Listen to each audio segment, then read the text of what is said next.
Vous avez déjà dit lors d'une précédente interview que vous n'hésiteriez pas à traîner les autorités camerounaises devant la CPI en cas de répression. Qu'en est-il exactement aujourd'hui? Mais c'est un travail que nous avons déjà commencé à faire. Nos confrères du Cameroun, mais nous aussi à Paris, nous sommes livrés à malheureusement un calcul dont nous serions bien passés. Mais nous n'allons pas laisser le sang des Camerounais couler en toute impunité. Ceux qui commettent des crimes, nous les avons déjà vus, recensés, calculés, les militaires, ceux qui donnent des ordres, les policiers, les snipers, mais aussi la petite milice privée d'IRDPC. Nous n'allons rien laisser passer, nous allons suivre la situation au jour le jour, nous allons comptabiliser les morts, nous allons suivre et filmer, parce que tout est filmé, tout est regardé, la situation telle qu'elle est, et nous allons, le moment venu, constituer un dossier et le déposer contre tous ceux qui commettent des exactions contre le peuple camerounais. L'impunité, de notre côté, c'est terminé.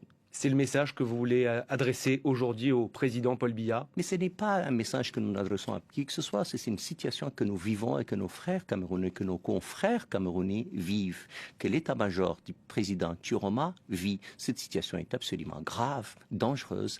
Les milices qui se baladent la nuit, qui tuent les Camerounais, qui les kidnappent, ça ne peut pas rester impuni. Et c'est une situation que nous allons suivre. Vous savez, vous pouvez avoir l'appareil de l'État, vous pouvez avoir les snipers, l'armée qui vous obéit à un moment. Mais à un moment, il faut que tous ceux qui commettent tous ces crimes comprennent que nous sommes aujourd'hui dans un monde totalement globalisé et dans lequel on ne peut pas tuer une population qui a juste demandé que les institutions veuillent dire quelque chose, que les élections donnent une majorité et que le président élu, qui n'est tout de même, ni un révolutionnaire, ni un homme dangereux, c'est un homme d'Israël qui connaît l'exercice du pouvoir et qui a été ministre pendant plus d'une vingtaine d'années avec le président Biya.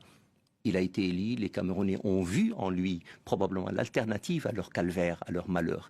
Comprenez bien, un pays dirigé par la même personne qui aujourd'hui a 93 ans et qui le dirige depuis 43 ans.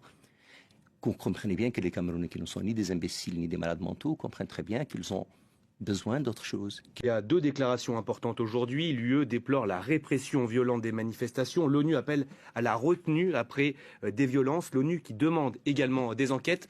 Vous demandez à la communauté internationale de suivre de près cette situation post-électorale au Cameroun? Alors, je vais vous dire, le Cameroun n'est pas n'importe quel pays. C'est un pays à revenu intermédiaire, c'est un pays central dans la zone d'Afrique centrale, et donc on ne peut pas être indifférent à ce qui s'y passe.